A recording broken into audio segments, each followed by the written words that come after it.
अब तक आपने देखा बबलू और लालू गांव के लोगों के साथ मिलकर अपना एक स्विमिंग पूल तैयार कर लेते हैं। यह सब देखकर गांव वाले बहुत खुश हो जाते हैं। पर यह सब बात जैसे ही रवि को पता चलती है वह गुस्से में आ जाता है और आधी रात में बहुत सा कूड़ा इकट्ठा करके गांव वालों के स्विमिंग पूल में डलवा देता है, जिससे स्विमिंग पूल का पानी खराब हो जाता है। जब यह बात गांव वालों को पता चलती है तो गांव वाले बहुत दुखी हो जाते हैं। रवि गांव वालों को यह धमकी देता है कि अगर किसी ने भी स्विमिंग पूल साफ करने की कोशिश की तो वह फिर से स्विमिंग पूल का पानी गंदा कर देगा। रवि के इस बर्ताव से गांव वाले बहुत ज्यादा दुखी हो जाते हैं और रवि से बदला लेने की ठान लेते हैं। अब देखिए आगे। अरे लालू भाई, हम ऐसे हाथ पर हाथ धरे नहीं बैठ सकते। इस रवि का तो कुछ करना ही पड़ेगा। हाँ भाई, इसने हमारे स्विमिंग पूल का सारा पानी गंदा कर दिया और उसकी हिम्मत तो देखो, उल्टा हमें ही धमकी दे के जा रहा है। पर भाइयों, हम कर भी क्या सकते हैं? लालू बेटा, हमें इसकी शिकायत इसके पिताजी को करनी चाहिए। आखिरकार वह हमारे गांव के सरपंच हैं, वह हमारी जरूर सुनेंगे। हाँ, करनी चाहिए। हाँ, करनी चाहिए भाई। हाँ, कह तो काका आप सही रहे हो। सरपंच जी हमारी बात जरूर सुनेंगे। हमें उनके पास ही जाना चाहिए। फिर सब गांव वाले मिलकर सरपंच जी के पास चल पड़ते हैं। राम राम सरपंच जी। अरे राम। अरे आप सभी लोग, क्या हुआ? गांव में सब ठीक तो है ना? सरपंच जी, गांव में तो सब ठीक ही है, पर यह गर्मी इतनी पड़ रही है कि क्या करें। हाँ भैया, कह तो तुम सही रहे हो, गर्मी ही इतनी है। पर अब तो गांव में पानी सही आ रहा है। देखिए, हमने गांव में पानी का सुधार करने के लिए आगे बात की है। हम तो यही चाहते हैं कि गांव के घर घर में पानी पहुंचे, ताकि इतनी गर्मी में कोई भी गांव वाला प्यासा न रहे और ना ही पानी का दुरुपयोग हो। सेठ जी, कह तो आप सही रहे हो, पर क्या? सरपंच जी, अब हम किस मुंह से आपको यह बात बताएं? हम आपकी बहुत इज्जत करते हैं। अरे आप सब हमारे अपने हैं। कोई भी समस्या हो तो बेझिझक हमसे कह दीजिए। फिर लालू ने सरपंच जी को सारी बात बताई कि कैसे उनके लड़के ने गांव के लोगों के द्वारा बनाए गए स्विमिंग पूल में कूड़ा डलवा दिया और गांव का कितना सारा पानी बेकार हो गया। यह सब सुनकर सरपंच जी को बहुत गुस्सा आ जाता है। अरे लालू, ये तू क्या कह रहा है? हाँ सरपंच जी, मेरा रवि ऐसा कैसे कर सकता है?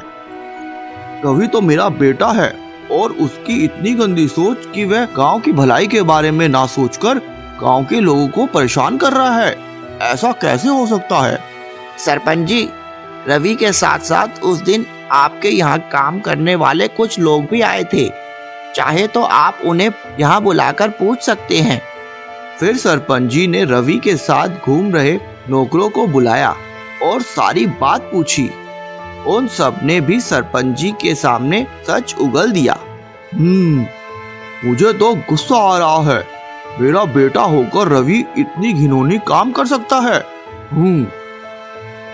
सरपंच जी, यह वक्त गुस्से से नहीं बल्कि होशियारी से काम लेने का है। हम सबको मिलकर रवि को सबक सिखाना ही होगा, ताकि वह भविष्य में ऐसे गांव में रहने वाले गरीब लोगों को परेशान ना कर सके और ना ही गांव का माहौल बिगाड़ सके।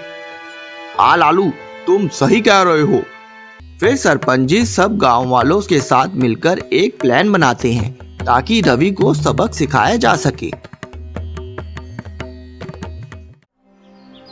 फिर अगले दिन, अरे यह स्विमिंग पूल खाली कैसे है भला? लगता है सब नौकर अच्छे से काम नहीं कर रहे हैं। इन सबको बुलाकर सीधा करना पड़ेगा। अरे सुन, यह स्विमिंग पूल खाली कैसे हो गया? इसका पानी गया कहाँ? रवि भाई, इसका पानी सारा बड़े सरकार ने निकलवा दिया है। पिताजी ने? पर क्यों? ऐसा तो मुझे नहीं मालूम। अच्छा, तो मैं तुझे आदेश देता हूँ, तू जल्दी से जाके स्विमिंग पूल का पानी खोल दे। माफ करना रवि साहब, मैं पानी नहीं खोल सकता। सरपंच जी ने हमें मना किया है कि स्विमिंग पूल का पानी नहीं खोलना। क्या तुम सब डरो अपने सरपंच जी से? मैं नहीं डरता किसी से भी। मैं अभी जाकर पानी खुद ही खोल देता हूँ। रवि जैसे ही नलके से पानी खोलने जाता है तो वह देखता है कि नलके में तो पानी आ ही नहीं रहा। अरे अरे अरे, ये क्या, आज पानी ही नहीं आ रहा? भला ये हो कैसे सकता है?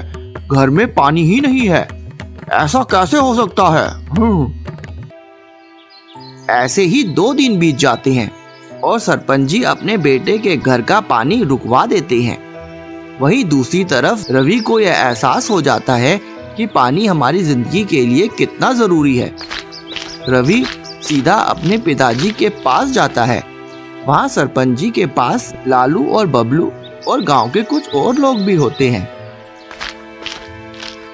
पिताजी, 2 दिन से मेरे घर का पानी बंद है। घर में एक बूंद पानी नहीं आ रहा। मेरा स्विमिंग पूल भी आपने खाली करवा दिया। पिताजी, आप ऐसा क्यों कर रहे हैं? मुझे ऐसी सजा क्यों दे रहे हो पिताजी? मुझसे कोई गलती हो गई है क्या? गलती? बेटा, गलती तो तुझसे बहुत दिन पहले ही हो गई थी, जब तूने इन भोले भाले गांव वालों का पानी में गंदा कूड़ा मिला दिया था। याद है ना तुझे?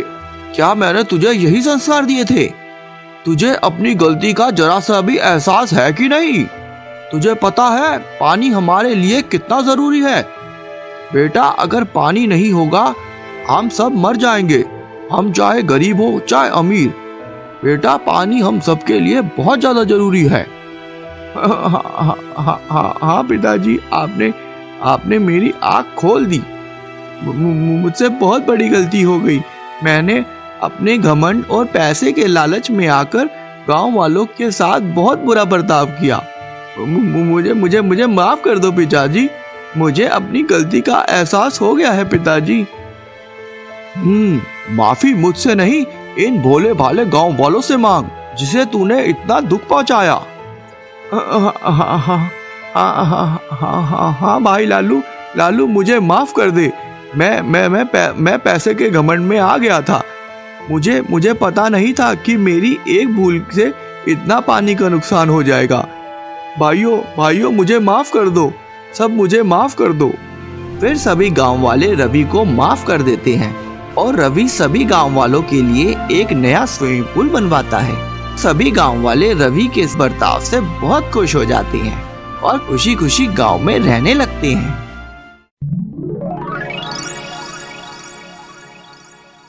बहुत समय पहले की बात है। किशनगंज गांव में सूरज सिंह नाम का एक किसान रहा करता था। सूरज का गांव में एक ही खेत था। वह उसमें टमाटर की खेती किया करता। सूरज का एक बेटा था जिसका नाम था रवि। रवि पढ़ाई में बहुत ज्यादा होशियार था। रवि की माँ उसे बचपन में ही छोड़कर स्वर्ग सिधार गई। उसके बाद रवि का पालन पोषण उसके पिताजी ने ही किया। सूरज अब बूढ़ा हो चला था। उसके बस की खेती करना ना था, पर फिर भी वह खेतों में काम करता ही रहता। फिर एक दिन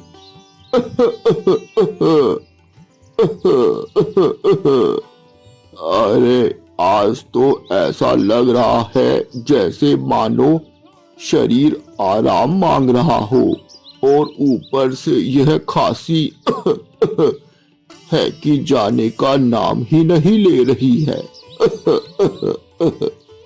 सूरज खेतों में काम कर ही रहा होता है कि तभी वहाँ भानु आ जाता है।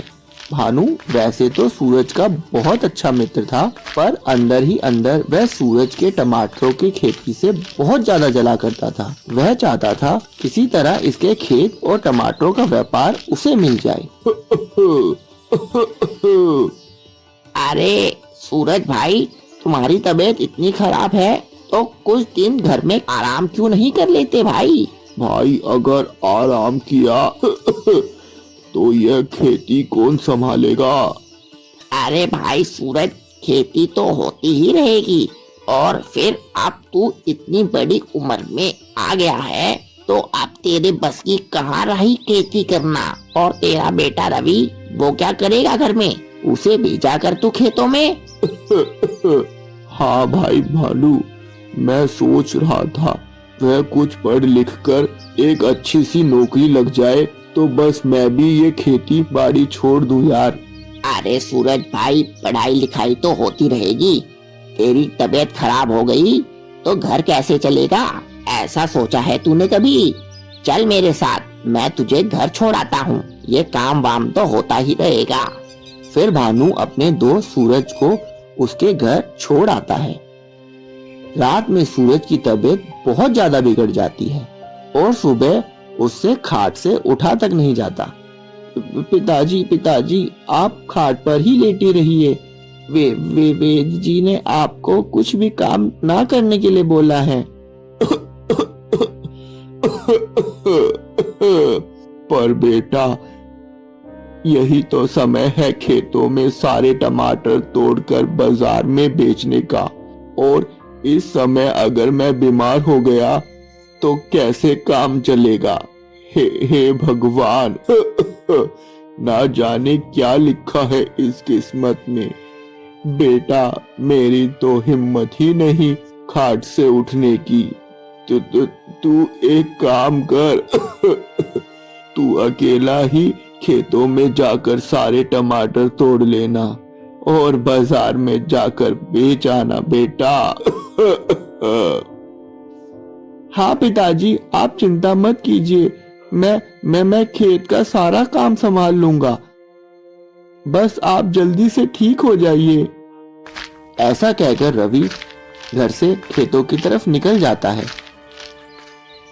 फिर कई महीनों तक रवि ऐसे ही बहुत ज्यादा कड़ी मेहनत करता है और अपने खेतों के सारे टमाटर तोड़कर बाजार में अच्छे दामों पर बेच आता है।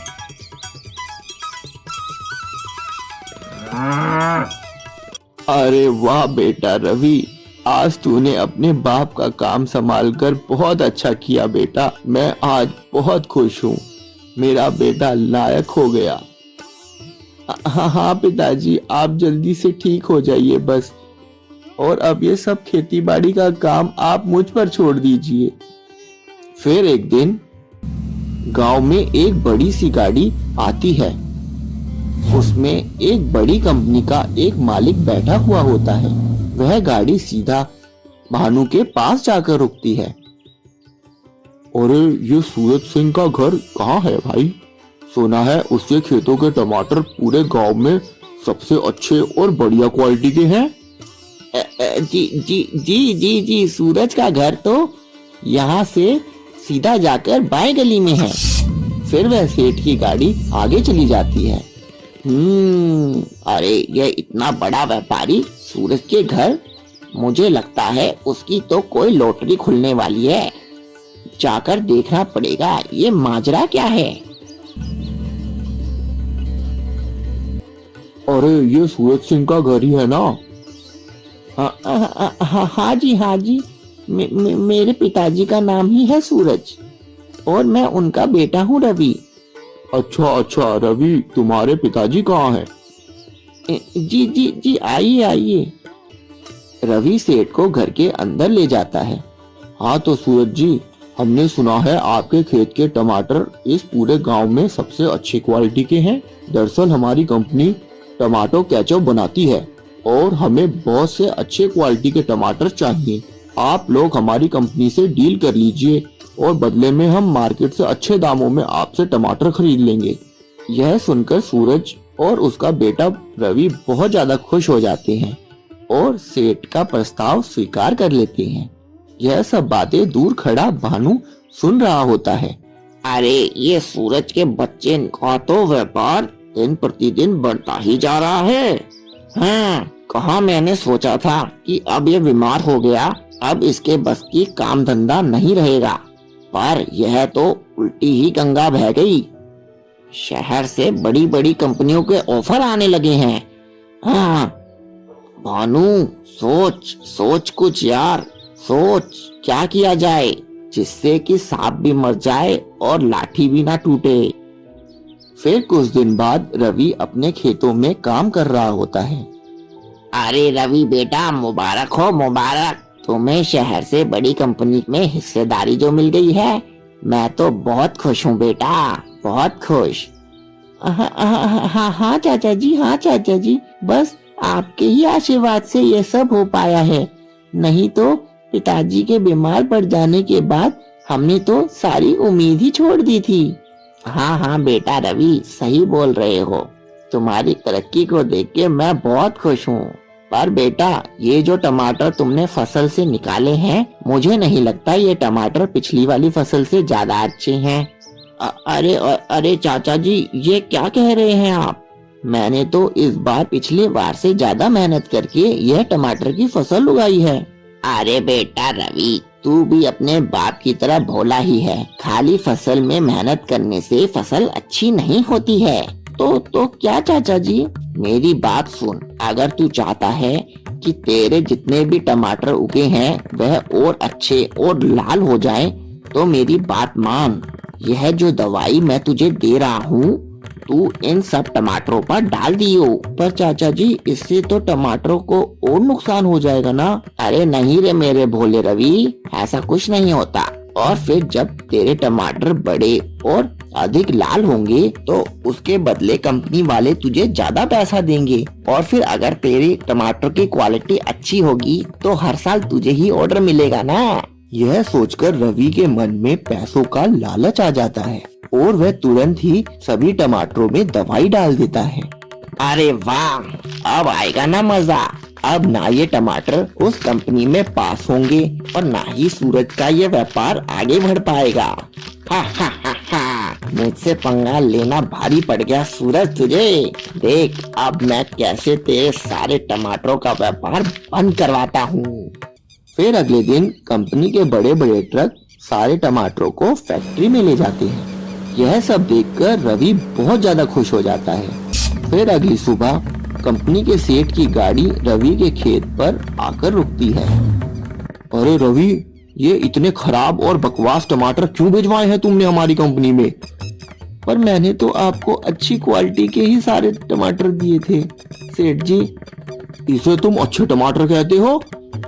इन सारे टमाटरों में केमिकल मिला है जिसे खाकर कोई भी बीमार हो सकता है। वो तो शुक्र है यह सब टमाटर कंपनी में पहले चेक होते हैं। अगर ये टमाटर बाजार में चले जाते, मेरी कंपनी तो बंद होती ही होती, साथ में तुझे भी जेल में जाना पड़ता। हाँ, अब अपने पास रखो ये सारे बेकार टमाटर और मेरा एडवांस के पैसे भी मुझे वापस करो। हाँ, ना जाने कहां कहां से ऐसे लोगों से पाला पड़ जाता है। ऐसा कहकर सेठ गुस्से में वहां से चला जाता है और रवि ज्यादा पैसा कमाने के चक्कर में अपना बहुत बड़ा नुकसान कर बैठता है।